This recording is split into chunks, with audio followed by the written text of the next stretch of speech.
کہ اللہ کے راستے میں نکل کر رات کے قیام اور تہجد کا خوب اہتمام کیجو، خوب اہتمام کیجو۔ تہجد 1 سال صحابہ پر فرض رہی، 1 سال کے بعد اللہ نے تہجد کو نفل کیا ہے، ورنہ 1 سال تک صحابہ نے تہجد کی نماز بطور فرض کے ادا کی ہے، جس طرح فجر، ظہر، عصر، مغرب، عشاء ادا کی جاتی ہے۔ 1 سال فرض رہی، جب صحابہ عادی ہو گئے اس کے، پھر اللہ نے اس کو نفل کیا۔ آپ صلی اللہ علیہ وسلم تھکے ہوئے ہوتے تھے، صحابی نے اپنے چہرے کو دیکھ کر کہا آج تو آپ بڑے تھکے ہوئے معلوم ہو رہے ہیں۔ فرمایا میں نے اس بیماری کے ساتھ رات لمبی 7 سورتیں پڑھی ہیں قرآن کی،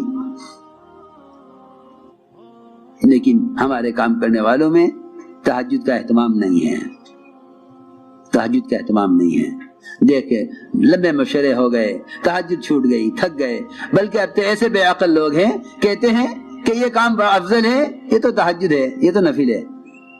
کیسی بے عقلی کی بات، کیسی بے عقلی کی بات ہے، کیسی بے عقلی کی سوچ ہے۔ حالانکہ وہ تہجد جس سے دعوت کی بات واضح ہو جاتی کہ قرآن کہتا ہے اقوم قیلا، کہ رات کا قیام سب سے زیادہ دعوت کی بات کو واضح کرنے والا ہے، قرآن میں ہے اقوم قیلا کہ رات کا قیام اور تہجد دعوت کی بات کو واضح کرا دے گا، صحیح بات دل میں ڈالے گا۔ اور یہ فرمایا آگے ان لک فی النہار سبحا طویلا، کہ دن بھر دعوت کے کارناموں میں، دعوت کے تقاضوں میں اللہ کی مدد آپ کے ساتھ ہوگی اگر آپ رات کے قیام کا اہتمام کریں۔ اور سب سے زیادہ نفس کو کچلنے والا عمل ہے رات کا قیام۔ فرمایا اشد وطئا، کہ نفس کچلا جاتا ہے رات کے قیام سے۔ تو اس لیے تہجد کا خوب اہتمام کریں، تہجد کو اپنا معمول بنا لیں، اس میں رزق کی وسعتیں ہیں۔ تم جا کے اگر یہ نہیں کرو گے تو خدا کی قسم رزق کی وسعتیں سود میں دیکھو گے، جھوٹ میں دیکھو گے، جا کے حکام سے اپنے لیے سودی قرضے کے مطالبے کرو گے۔ اگر رات کے تہجد اور قیام سے اور رات کو سونے سے پہلے سورہ واقعہ پڑھ کر اللہ سے کہ خزانہ تعلق قائم نہ کیا تو پھر تمہیں غیروں کی خوشامد کرنی پڑے گی حرام اسباب لینے کے لیے، اللہ کی خوشامد کرنی چھوڑ دو گے حلال اسباب لینے کے لیے۔ اپنے رخ کو بدلو، طبیعتوں کو بدلو، نکلو اس اسباب کی زنجیروں سے، آؤ اعمال کی حقیقت کی طرف، آؤ اعمال کی حقیقت کی طرف، اپنے آپ کو تہجد کا عادی بناؤ۔ اس طرح ہمیں رات کے قیام کا اہتمام کرنا ہے۔ عمل کی قیمت دلوں میں اترے گی جب تعلیم حلقوں میں جم کر بیٹھیں، جب تعلیم حلقوں میں جم کر بیٹھیں گے تو پھر عمل کی حقیقت دلوں میں اترے گی۔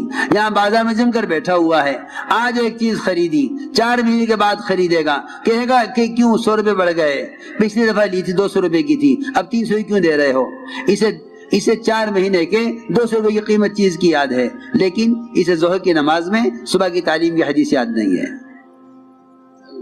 اس کو صبح کی تعلیم میں کی حدیث ظہر کی نماز میں یاد نہیں ہے کہ صبح تعلیم میں نماز سے متعلق کیا حدیث سنی تھی، اسے نہیں معلوم،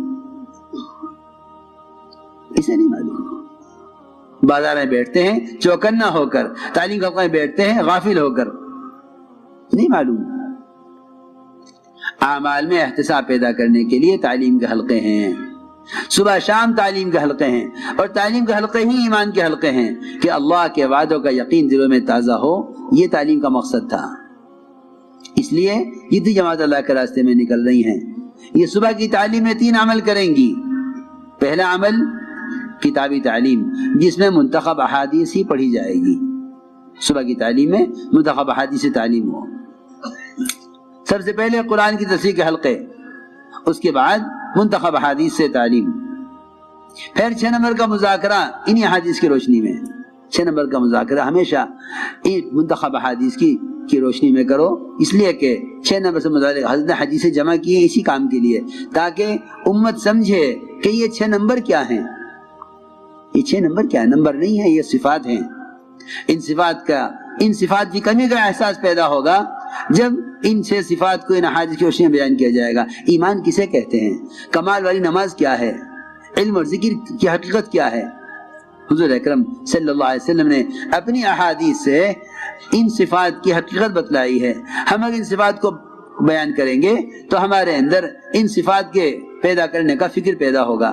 میرا ایمان تو ایسا نہیں، میری نماز تو ایسی نہیں ہے، ہائے میں تو سمجھ رہا تھا کہ کالج اسکول میں پڑھنا بھی علم ہے، آج پتہ چلا کہ نہیں، علم وہ ہے جو اللہ کی ذات سے نکل کر آیا ہے اور محمد صلی اللہ علیہ وسلم کے طریقے سے آیا ہے، وہ علم ہے۔ ورنہ امت اس زمانے میں بڑی جہالتیں پڑی ہوئی ہے، سمجھتی ہے کہ اسکول کالج کا علم یہی علم ہے۔ نہیں، خدا کی قسم، یہ سب کا سب جہل ہے، سب کا سب جہل ہے۔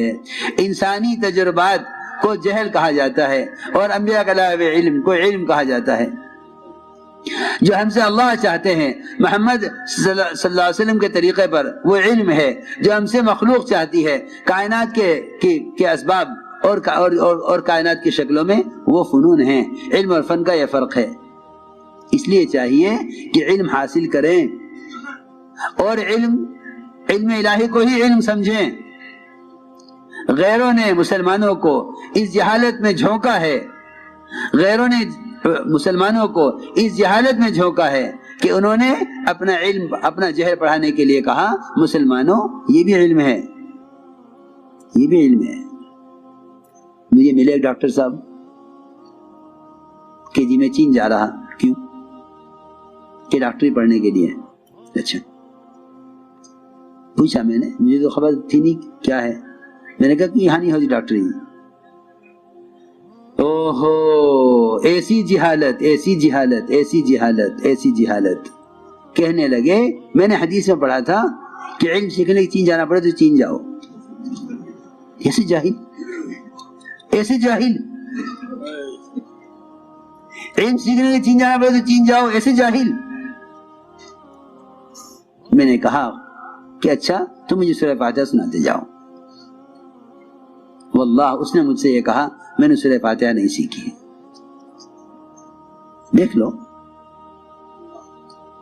وہ دماغ جن کو میں یہ بٹھایا گیا ہے کہ دنیا کے فنون بھی علم ہیں، ان کو علم سیکھنے والے علم الہی سے اور سورہ فاتحہ کی فرضیت سے بھی ناواقف ہونے کی وجہ سے سورہ فاتحہ سے جاہل ہونے، نہیں خبر سورہ فاتحہ کیا ہے۔ 45 سال کا نوجوان سورہ فاتحہ نہیں جانتا، کیونکہ اس کو غیروں نے یہ سمجھایا ہے کہ صرف قرآن حدیث علم نہیں ہے، یہ بھی علم ہے۔ اور اس زمانے میں بہت سے پڑھے لکھے ایسے ہیں جو مسلمانوں کو یہ سمجھا کر فنون کی طرف لاتے ہیں کہ صرف قرآن حدیث علم نہیں، یہ بھی علم ہے۔ اور یہی وجہ ہے، میں تو کل ایک صاحب سے پوچھنے لگا، بتانے لگے کہ یہاں 26 کالج ہیں۔ میں نے کہا 26 کالج ہیں، مدرسے کتنے ہیں آپ کے علاقے میں؟ کہ 2 مدرسے ہیں۔ میں نے کہا کتنے غم کی بات ہے، 2 کالج ہوتے، 26 مدرسے ہوتے دین کے، تب تو کوئی بات تھی۔ میں سمجھ گیا کہ تم راجستھان والوں کو دنیا کما کر غیروں کی طرح دنیا کی زندگی بنا کر اس میں تمہیں کامیابی نظر آتی ہے، آخرت سامنے نہیں ہے۔ آخرت سامنے ہوتی تو 2